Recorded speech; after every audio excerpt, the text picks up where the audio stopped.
a Netflix original film. The Wi-Fi isn't working. In the event of a global communications breakdown, do the following. Stay inside. What just happened here is happening everywhere. Avoid strangers. We've all been deserted. I don't trust them. And most importantly, do not panic. Julia Roberts. What happens next? Mahershala Ali. I knew something was coming. Leave the World Behind. Rated R. In select theaters now and on Netflix December 8th.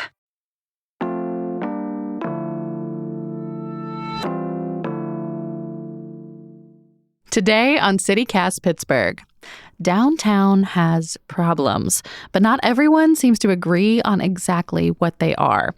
And if you ask Mayor Ed Gainey, to some extent, he thinks the whole area is actually on the rise. So we did that. We asked him about it and the city budget, bridges, sidewalks, gun violence, even the Super Bowl. And he was a pretty good sport about it all. See, now that I know you're going to say something like that, I'll be ready next time. Like that caught me way out of left field. I appreciate that.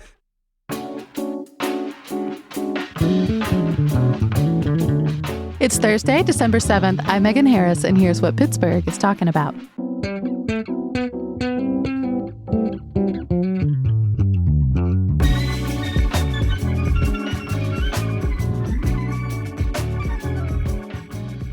I'm with Mayor Ed Gainey downtown in his very fancy, very festive conference room. Mr. Mayor, it's an honor. Thank you. I appreciate this. Yeah, they did a good job in decorating this right here. They did a good job. Definitely feels like the holiday season. Yes, and lots of photos on the wall. Yeah. We want to honor. We couldn't do it last month, so we're honoring for Veterans Days, our military. I love it. It's great. Thank you. You know, in your State of the City address that you did last month, you said you wanted Pittsburgh to be the safest, most welcoming city in America with opportunity for all. It's a big extra piece there. No tax increases, no cuts to staffing or services, but, you know, our federal COVID money is running out. Sure.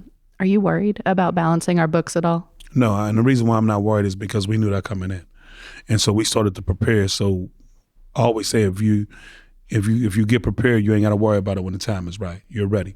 We understand that in the next 2 years we're going to have skinny times, and we budgeted for that. The reason why the investment in the Department of Public Works last year was so important is so that this year wouldn't be a critical point in what we had to do. So when we talk about it from that perspective, we were ready. When we talk about it from the 136% increase that you're going to see in DOMI to be able to deal with traffic calming studies and things of that sort, that we're ready. So we didn't have to duplicate or double up on DPW or any, because we had already did it in the beginning. The police contract that we did and we got accomplished. Now we don't have to worry about that. First one in 20 years? Yeah. Right. So, that's done. The bridge asset management program that we put into existence to be able last year to be able to deal with the incoming influx of work that needs to be done on our bridges. We're doing that. So the things that we need to do is not going to have a detriment in the next 2 years because we've already invested in them. We're already doing them. It's not like it's something new. It's something that's already underway. Well, let's dig into some of that. With the bridges in particular, you've got at least a dozen, more than that if you want to try to take them on. Sure. I think it's 37 city-owned bridges that have been rated as poor. Some piece of it is poor. Your commission that you founded right after Fern Hollow fell down just met for the first time on Tuesday.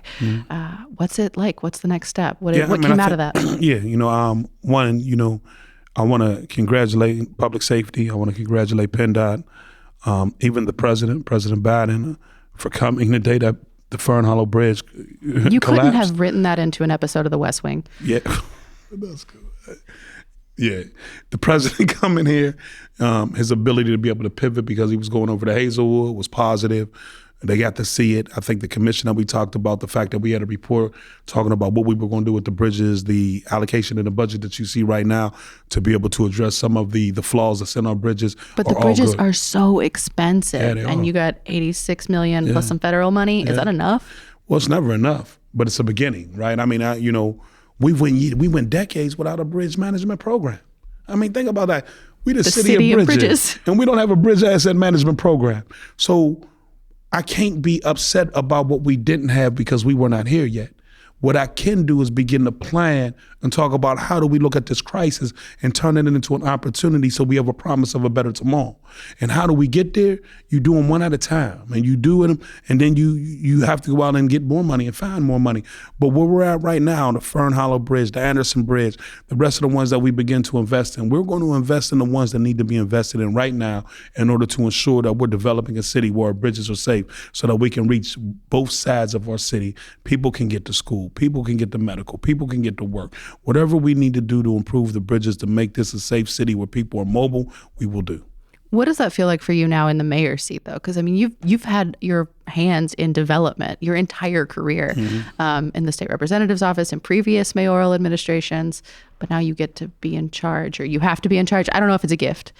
Oh, I definitely see it as a gift because, I tell people you can't demonstrate leadership until your knowledge has been challenged. And right now, all that I've learned through the years is challenging my knowledge that I have. And so that's why I think we were able to act so quick. I mean, even if we talk about the bridge, coming from the state rep position, knowing that we got to get PennDOT involved immediately, knowing that I got to get to the governor, knowing that we got to declare emergency declaration, all those things that we had to do to get there. Shocking that communication is so vital. Absolutely. And you couldn't do it if you didn't have the knowledge because you were at that point. So me being a state representative, Chief of Staff Jake Wheatley being a state representative, our ability to already forge relationships at the state that we had already, to be able to utilize those relationships in order to help us out in this region, a governor that at the time had the president pivot to come here. All those things make for the type of relationships that deal with development and help us develop a city that we want to see. Well, so let's talk a little bit about that traffic calming. You mentioned Vision Zero a few times now, this idea that we should have zero traffic fatalities. Correct. I know a lot of cyclists in particular were really excited to hear that is, kind of top of mind for you. And we've all seen that awful video of a wheelchair user being swatted into traffic. Luckily, they were okay, but it was a hit and run. Yeah. What's first on your list for these traffic calming measures, like specific neighborhoods, specific streets, anything you can share? We already really started. I mean, again, we've already started. When you look at Homewood, when you look at some of the other areas that didn't have the type of street calming initiatives that we had, such as speed bumps. Do people like speed bumps? Is a genuine question. Well, I feel like they want traffic calming, but they don't always love the application of it. So I think it's who you talk to. I think it's going to be a mixed bag. But we understand that it saves lives. I mean, the Hazelwood, the young, God bless the young gentleman that got killed in Hazelwood, to be able to put one there based on what's happening. And in some of the other areas, particularly when we were doing the bridge, to look around that area and see where they needed speed bumps, to talk about what's happening in the Strip District and how do we create better safety when it comes to the streets. And the Strip District is going to be a challenge, but it's also going to be a wonderful investment. To talk about what we're doing with our schools in regards to our safe passage to schools, the sidewalks that we're doing in different neighborhoods to ensure that our children have a safe way to get to school. The program that we've used to be able to say if it's public sidewalks, we're going to do we're going to do what's necessary, particularly in the neighborhoods that we've been in. The sidewalks are really complicated too, because in Pittsburgh it's unique that a lot of homeowners are in charge of the sidewalks. Sure, but we've also reached out to them and say, listen, it's better to do business with us, right? So, we can offset the cost, and then if you're really at a low scale, we can offset that too. So the fact that we're working for the first time with homeowners to say, here's how we can improve your sidewalks, also is a benefit to them and to the city. And so if you benefit the people, you benefit the city. So every decision I make is how does it benefit people? Because if it benefits people, it benefits the city. And those are the things that we're doing right now that don't get a lot of attention because they're not sexy, right? Sidewalks are very sexy, Mr. Mayor. Yeah, I think they are. But a lot of people be like, sidewalks? But they are, because here's the reality. And curb cuts all that is a reality, because we're talking about mobility on so many different issues. That's why part of it was bringing the disability community, moving it out of city planning and putting it in the mayor's office so that we could have more of an understanding of exactly what's needed and get them involved at an earlier stage in development so they're prepared to go. Those are things that help people, all people. If we're going to be a city that is safe and welcoming and people feel they can thrive, mobility is an important issue. So is the way we redesign our streets in a way that keeps people safe. Now, there's always going to be that divide, because we know that, generations that's a little older in the city is going to say, oh, wait a minute, hold on, what's going on? This is not how we grew up. But like I tell people, we don't want a city that grows old. We want a city that grows up. And in order to grow up, we have to do what's necessary to ensure that the safety patterns of our streets are to a point where they're saving lives. And that's what it's all about. Are you excited to see the scooters come back to Pittsburgh? People use scooters. I know that's another subject. I tried to use the scooters. I have trouble turning them off. I can't get them to turn off. I have not been on a scooter. I wondered. I have not been on a scooter. You got to get on one to see what it's like. Yeah. And I probably will, but we all have some paranoia, correct? So mine is getting on the scooter, hitting the rock, falling off, and being on YouTube. You have to be vigilant. It's like a bicycle. Right. That's where I'm at. I haven't always been sturdy on bikes either, but I do enjoy bikes. We would be happy to have them. I think they have to be, I think that we have to really think about how we utilize them in a way where it's safe for everybody and where it's not getting in the way of different things. I think because our disability community has been really vocal about not liking these things. Absolutely. Just because they're constantly discarded in places that make it difficult to get around. They just set them down there in the middle of the street. I mean, you can't have that. So thinking through that and thinking the solutions that we need in order to ensure that we have we have a lot of different mobility avenues that we can go, also says that we just can't leave them in the middle of the street. Listen, I had a neighbor across the street from me. You can't teach people to be nice to each other. Right. But not only that, I had a neighbor across the street from me. He would just park it in front of his house. You know what I mean? Like, it doesn't make sense. So I think that as we talk about scooters coming back, we also have to talk about safety. Does the mayor's office plan to get involved with that? Because a mayoral administration can dictate some terms with those companies. We plan on doing what's necessary to keep the city safe. No specifics? Not right now. We'll ask you again in a few months. I saw you also threw in your support recently in an op-ed for the Trib about the NFL draft coming to Pittsburgh. Yes. Why make that a big priority? Why is it exciting to you? I think it's exciting to me because a lot of people's left this city. And wherever I go, you have what I call Stiller bars all over, or Stiller lounges, all over. And a lot of people, they still love this city. Like when you talk to them, it's like, wow, they take pride in being from Pittsburgh.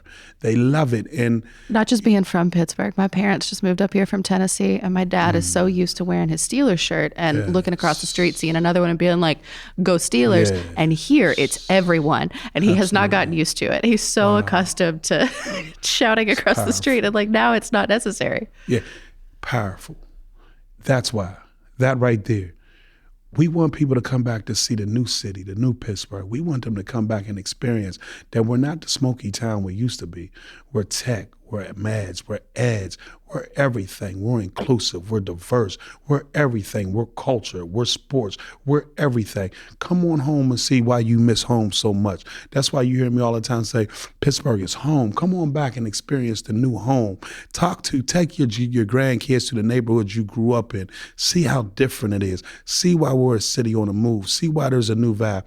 Look at all the new people that's downtown now. Why do you think the market for housing is hot downtown? Why do you think the conversions that we're using, and we need more in order to continue to build a neighborhood that has the flexibility from affordable to market downtown for people to live is so important. The market is hot here, and we have to continue to develop it. Come on home and see your Steelers, see the drafts, 6-time world champions, but we've never had a draft here. Cleveland's had a draft and we haven't. It's our time. Are you thinking a draft could be a step towards a Super Bowl? I realize there are so many hurdles to getting a Super Bowl. Yeah. Almost. You mean in the city? In the city. I don't know about that one. That's a pipe dream. That's all. Yeah. Would I love it? Absolutely. But being a cold city, I believe that the last one we had was in Detroit, which was a dome. I really can't remember if we had one in the city that was cold.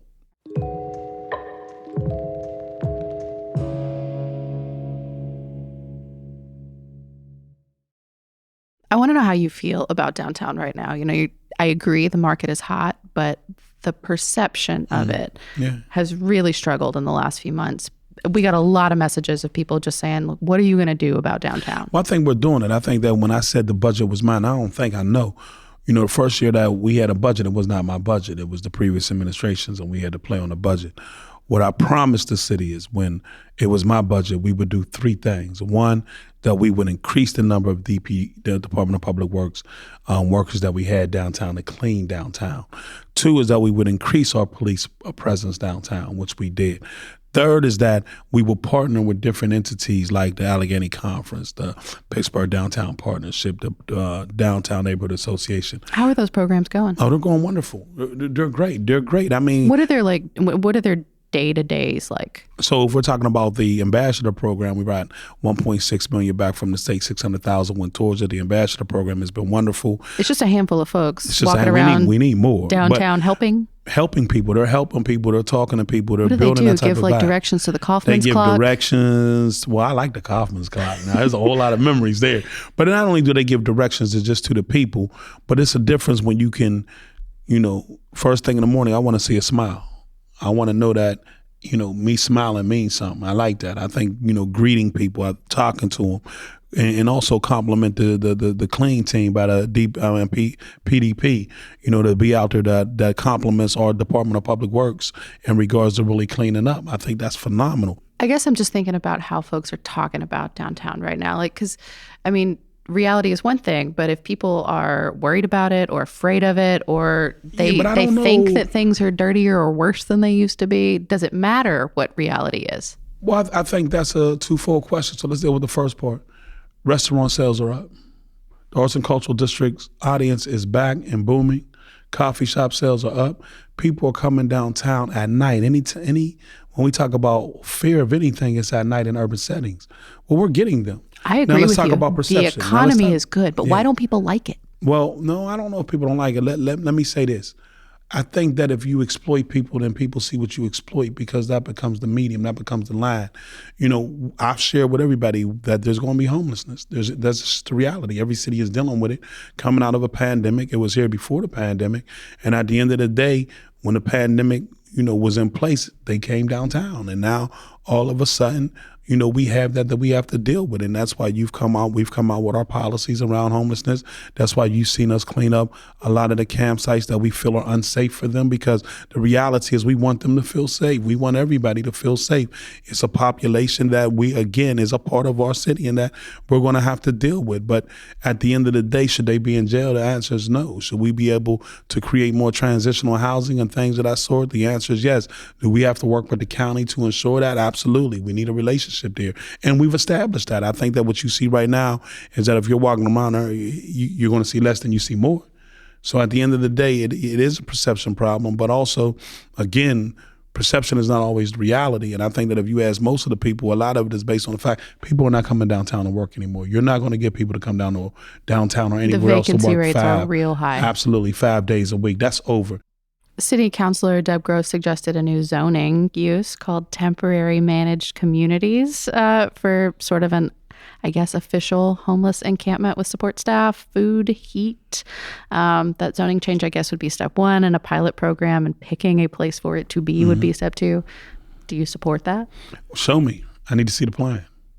I have a lot of respect for Councilman Gross. Me and Deb go back a long, long time, but Deb knows how I am. Show me. I need to see. I can't speak on something that's just an idea. I need to see a plan of how it's going to be executed. At this moment in time, I haven't seen any plan. So, Deb knows that I have tremendous respect for what she's done around the food policy argument and the $3 million that we gave. Deb is incredible. The Food Justice Fund. Yeah, the Food Justice Fund. She's incredible. But, this right here, I got to see. You got to show me. I can't speak on something that you haven't shown me. Okay. You've been talking too about, crime and efforts to reduce youth violence. The Trib recently had a really good story going through a few years of gun violence data, specifically deaths of local kids. I don't know if you saw it. It's really grim. 170 children in the last 5 years. 30 of them were killed in Pittsburgh just this year. And I know, Mr. Mayor, that your family has also been touched by gun violence. So I want to say I'm really, really sorry for your loss too. But what do you hear when you hear stats like that as mayor? What do you tell kids and parents about their safety and maintaining that safety in Pittsburgh? So one, for everyone who's lost a child, my deepest prayers. That's number one. I've watched my family go through it, so I'm not, I understand it quite well. And that's why you've always heard me say we've used a three-pronged approach. One is that we got more guns on our streets than we got children. And legislatively, we have to change that. Because at the end of the day, it's not how we protect guns, it's how we protect our children. And if it's the guns that are killing our children, I don't want to hear a conversation talking about guns don't kill guns, people kill people. At the end of the day, the tool that's being used to kill these kids is a gun. And from a legislative standpoint, Harrisburg and D.C., they need to begin to talk about how they're changing gun laws in order to keep our children safe. That's number one. Number two is that we have to continue to talk about value and why we value our children. The reason why we put so much effort in going into these schools as a mayor, bringing them down here, is because I want every one of these kids to know they're special. You don't have to pick up a gun. Just keep getting that knowledge and you'll live a life. You don't need a gun to settle anything. And that's why you hear us reach out to these parents and everybody else in the community. If you see something, say something. And we've seen a return on that. Of course, you know that we've probably got more information and evidence from the communities, from people in the city than ever before. And I think that's a positive because we continue to reach out and say, if you see something, don't wait till it happens. Let us know. I think you can see that in the two events that happened at PPS where, there was a conversation about somebody bringing a gun and people let us know. People worked with us. And that's what it's about. It takes all of us if we're going to keep our kids safe. And then the other one is that, and we don't have the numbers, but even in this city, there's a major reduction in overall homicides in this city from 1 year. From 1 year when we took office coming out of a pandemic, when homicides were on the increase, a year later, we're talking about homicides being on a decrease, even when it comes to our youth. We talk about the death, but why don't we talk about the fact that right now there's a decrease in the homicides that's going on? What you promote is what you become. I'm not trying to promote a culture of homicide. I'm trying to create a culture of life. We also need to talk about the amount of homicides that have been reduced, what has worked, what we have to continue to do, and why we invest so much in tomorrow's children. Because Frederick Douglass said it best in my eyes, it's easier to educate a young person than try to re-educate a broken man. So at the end of the day, we still have to invest in the greatest asset we have in our city, and that's our youth, and that's what we've been doing. You got to listen to our show, Mr. Mayor, because we talked about it a couple weeks ago. Oh, yeah? Yeah, we did. Okay, all right. Talking about our police staffing, you've signed this FOP contract that's been a long time coming, raises pretty much across the board, but we've also lost, I think the numbers I've seen are close to 100 officers this year, and our staffing study suggested that we didn't need as many as we had. What do you make of all this being down, but also seeing, our crime statistics in flux? Yeah, so, one is that the reason why we focused on homicide so much is because you can't have a safe city if people feel like they just shooting everywhere. And so when we talk about the reduction in homicides, I want to be able to give the police a lot of credit on that because they worked it diligently. When we talk about the fact that we went 2-year hiatus without hiring any cops, this is what we inherited, and we respect that. At the end of the day, you see that we've put on several different classes to be able to get the recruitments up to where we want them to be. The classes are modest so far. Yeah, they're modest. But we got to keep doing it. I mean, being an officer right now is not the sexiest job in the world, but we can make it sexy.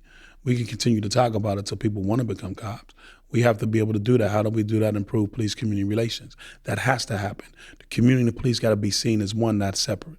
And we've had a lot of separation instead of unification. And we have to change that around. And that's part of the reason why you heard Chief Scarrato talking about that he's bringing somebody in to talk about diversifying the police force, to go out there and find diversity amongst the numbers. The ones that's going to retire, it is what it is. I mean, at the end of the day, they were able to retire. They should have. What we have to do is not focus on how many retire. What we have to do to continue to build the police force up till we have the numbers that we have so that we can properly protect our city. That's what we've been focused on, and that's what in our actions demonstrated. So I can't focus on who's going to retire because I can't change the years, right? I can't change. But what we can do is find out how we improve in the way that we're bringing on police that gives them the ability to feel like they're welcome here.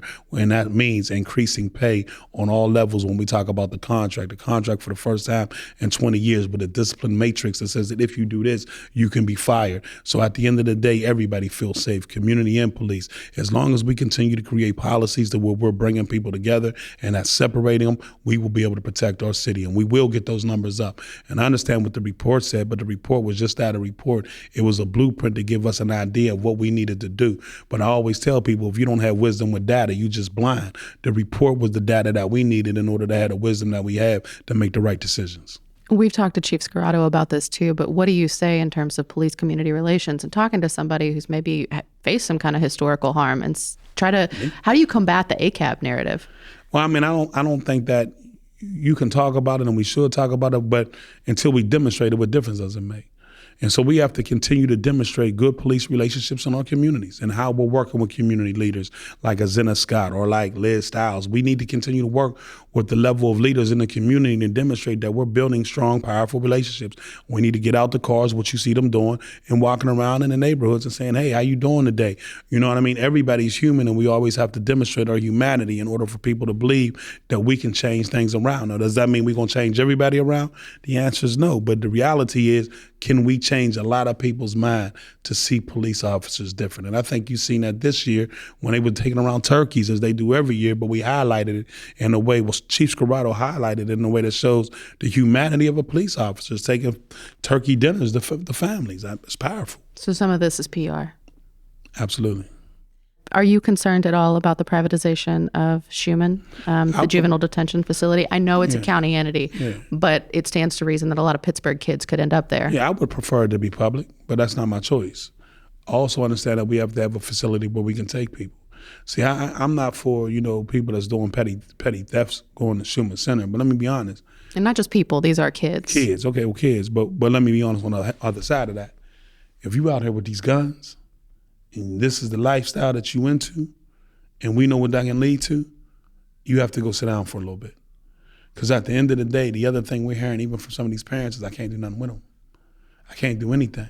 They got guns. The other one the other day had an AK-47. How does a kid get an AK? Exactly. But do you know what type of damage that would have done to families? I'm talking about someone that understands gun impact. I watched my sister be put in a body bag. I was on the scene.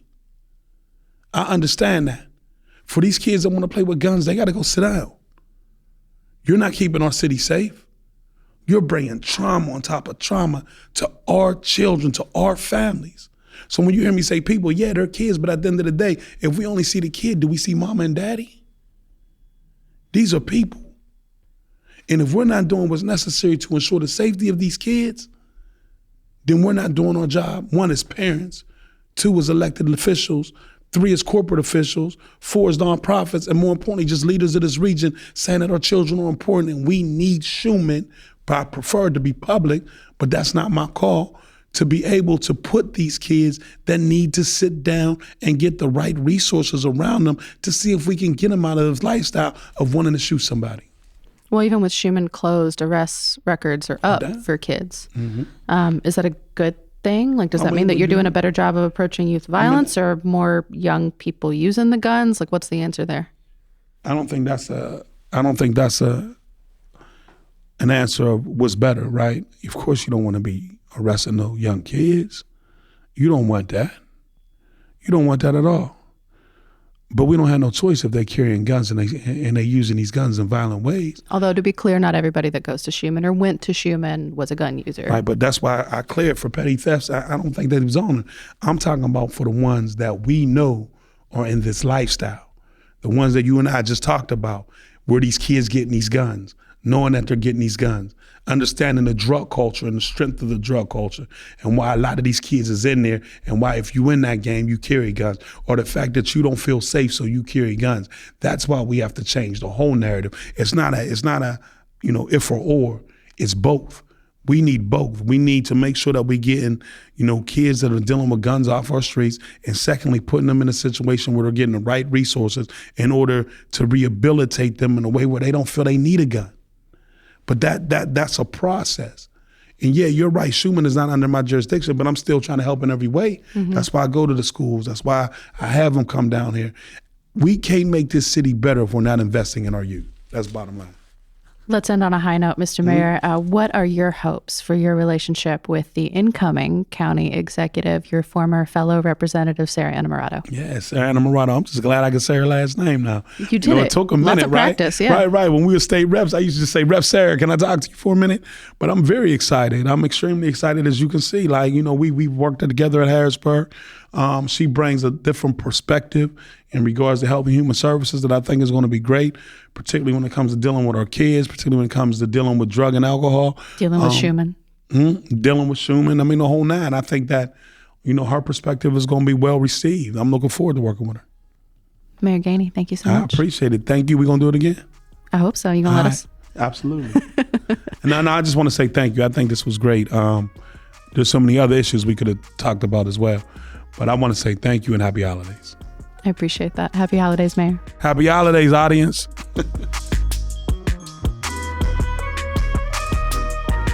That is all for today here on CityCast Pittsburgh. And if you like this, I hope you'll stay tuned because we've got a little bonus drop for you later today. You didn't think we'd forgotten that it's Food Thursday, did you? Y'all, we asked about Mayor Gainey's favorite restaurant, and I am still upset about the answer. If you're liking what you hear, you can find way more of it online. That's pittsburgh.citycast.fm. And of course, every day in our Hey Pittsburgh newsletter. We'll be back tomorrow morning with more news from around the city. Talk to you soon.